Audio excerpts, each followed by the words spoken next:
Objetivo: a partir del análisis gráfico determinar los coeficientes de rozamiento estático y cinético para dos diferentes superficies en contacto. Objetivos específicos: establecer la relación experimental entre las fuerzas de rozamiento y las fuerzas normales entre dos superficies. Determinar a partir de las gráficas los coeficientes de rozamiento estático y cinético para las situaciones que se proponen en la práctica.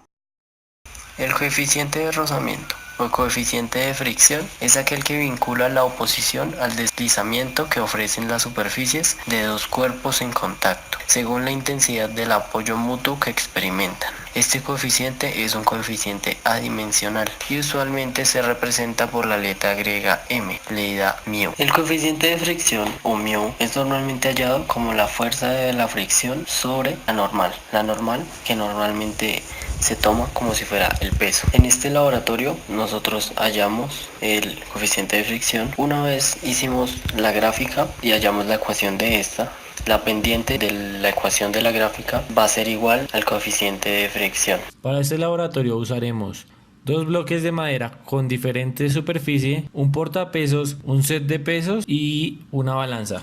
Pondremos el bloque sobre la superficie y por medio de una cuerda lo conectaremos al portapesos que dejaremos colgando de la cuerda, de manera que quede suspendido en el aire. Una vez tengamos el montaje, procederemos a agregar masas al bloque y al portapesas. Le agregaremos masa hasta llegar al punto justo antes de que se mueva el bloque. Repetiremos este ejercicio y tomaremos los datos de la masa del bloque y de la masa del portapesas. Haremos esto con los dos bloques de las dos superficies. Lo que podemos observar en este video es un movimiento en estado de equilibrio.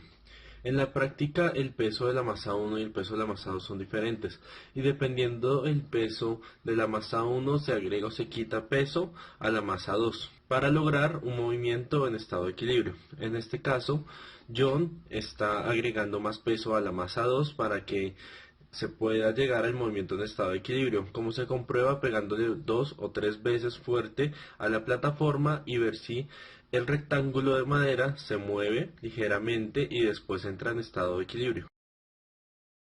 El laboratorio consiste en hallar el coeficiente estático de fricción sobre uno de los cuerpos trabajados. Según la primera ley de Newton, un cuerpo está en equilibrio cuando la sumatoria de todas sus fuerzas es igual a cero, o en su caso se mueve a velocidad constante. Como podemos ver, tenemos dos cuerpos en los cuales actúan distintas fuerzas. El primer cuerpo lo tomamos como la variable independiente y el segundo será nuestra variable dependiente, dado que con este hallaremos el coeficiente de la fuerza de fricción aplicada en el primer cuerpo. En el primer cuerpo actúan cuatro fuerzas. En el eje X se encuentra la tensión y la fricción, y en el eje Y actúan la normal y el peso. En el segundo cuerpo actúan la tensión y un peso. Mediante un plano cartesiano realizamos descomposición vectorial de las fuerzas que actúan sobre los cuerpos y nos damos cuenta de lo siguiente. Según lo que explicaba mi compañera en el video anterior, tenemos que la sumatoria de fuerzas entre el cuerpo 1 y el cuerpo 2 deben ser igual a 0. Mediante descomposición vectorial tenemos que para el cuerpo 1 sobre el eje X, como lo podemos observar en la gráfica, actúan la tensión que es positiva y la fuerza de fricción que va en su sentido opuesto, y por lo tanto estas se van a restar y su sumatoria debe ser igual a 0. Tenemos que la fuerza de fricción es igual al coeficiente de fricción estático, el cual es el objetivo a hallar multiplicado por la normal. Despejando para el coeficiente de fricción estático, tenemos que es igual a la tensión 1 sobre la normal. Para las fuerzas que actúan en el eje Y tenemos que estar la normal positiva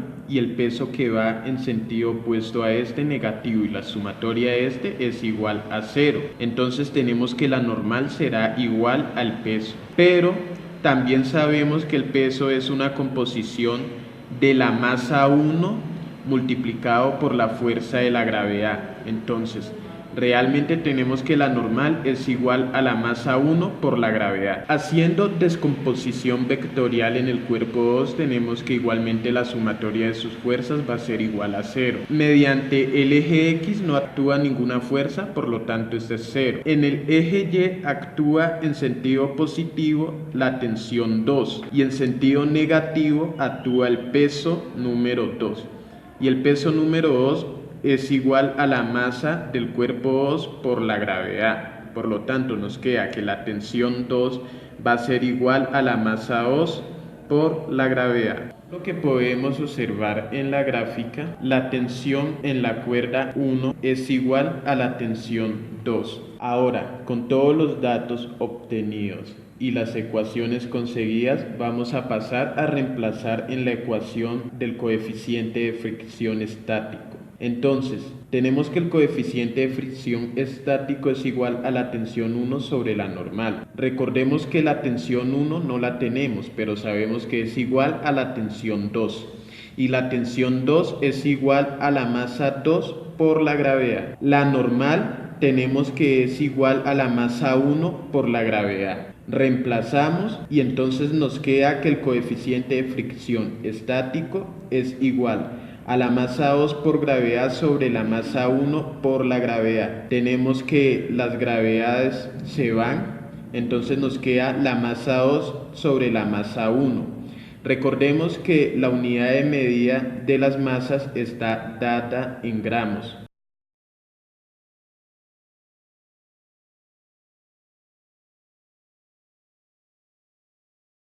En este caso mostraremos los tipos de errores que se presentaron en el laboratorio. Recordando que hay clasificación de errores. Se presentaron los errores sistemáticos. ¿Qué es un error sistemático? Estos errores se presentan de manera constante a través de un conjunto de lecturas realizadas al hacer la medición de una magnitud determinada. Un ejemplo es la mala calibración del aparato o instrumento usado. En este caso no se calibraba bien la balanza analítica y la balanza de deslizamiento de peso. La balanza analítica tiene que tener todos sus números en cero para ser calibrada. Como podemos ver, la balanza en algunos casos tenía 0,04 gramos de más. Esto influye al laboratorio. Para la balanza de deslizamiento de peso, tienen que estar alineadas la línea de la derecha y la línea de la izquierda para conseguir su calibración. Aquí también se ve el error de paralaje, ya que para algunos estudiantes la forma en donde vieron que la balanza estaba calibrada no era la precisa o la adecuada. Errores en los instrumentos. Para el grupo número 3 se presentó el error en el hilo, ya que tenía un nudo. Esto afecta para la toma de medidas en el laboratorio. Por último, el error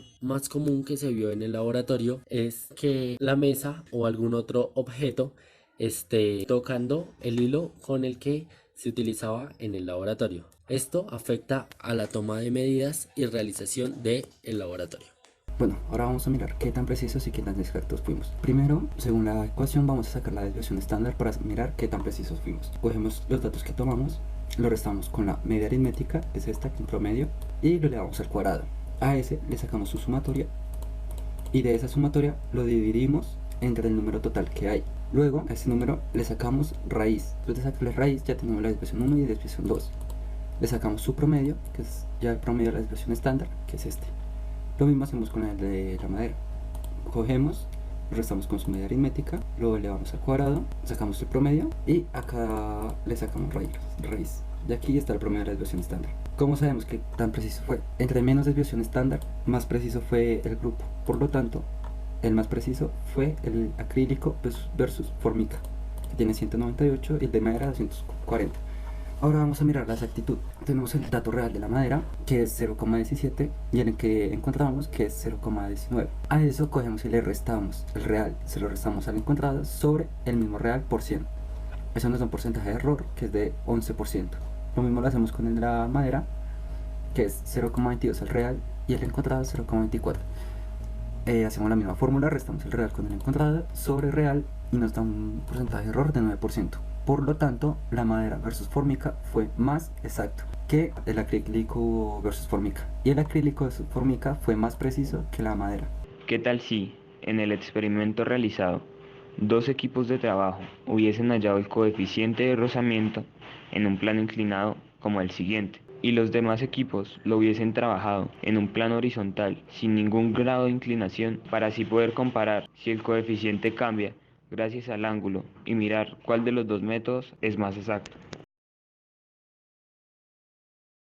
Bueno, estamos aquí con Sofía. Sofía, ¿sabes qué es la fuerza de rozamiento? No, no sé. Bueno, vamos a hacer un experimento para comprobarlo. Aquí tenemos dos libros entrelazados por la mitad, como se puede ver ahí. Entonces, Sofía, ¿qué crees que pasaría si tratamos de separarlos? ¿Se separan? A ver, comprobemos. Se separaron. Ahora, ¿qué crees que pasaría si entrelazáramos cada página de este con cada página del otro? Pues se separan. Comprobemos. Bueno, aquí ya tenemos los dos libros con las hojas entrelazadas entre sí. Ahora, tú dices que se separan como antes, ¿verdad? Sí. Bueno, intenta separarlos. ¿No se separan? No. Ahora intentamos juntos. Bueno, como ven, no es posible separarlos. Esto se debe a la fuerza de rozamiento. La fuerza de rozamiento es la fuerza que se genera cuando dos superficies rozan entre sí. El primer experimento que hicimos solo estaban rozando dos de las hojas, por lo tanto la fuerza de rozamiento era muy pequeña. Entonces, esta fuerza es opuesta a la fuerza que uno genera para hacer el movimiento. Como aquí hay muchas hojas entrelazadas entre sí, esta fuerza es muy grande y nosotros no podemos generar la fuerza suficiente para vencer esta fuerza opuesta. Por lo tanto, no se genera movimiento, o sea, no podemos separarlos. Conclusiones. Se puede observar mediante las fórmulas que se usaron en este laboratorio que la fuerza máxima de rozamiento es directamente proporcional a la fuerza normal que actúa en la superficie de contacto. Determinó a partir de la ecuación de la gráfica los coeficientes de rozamiento estático.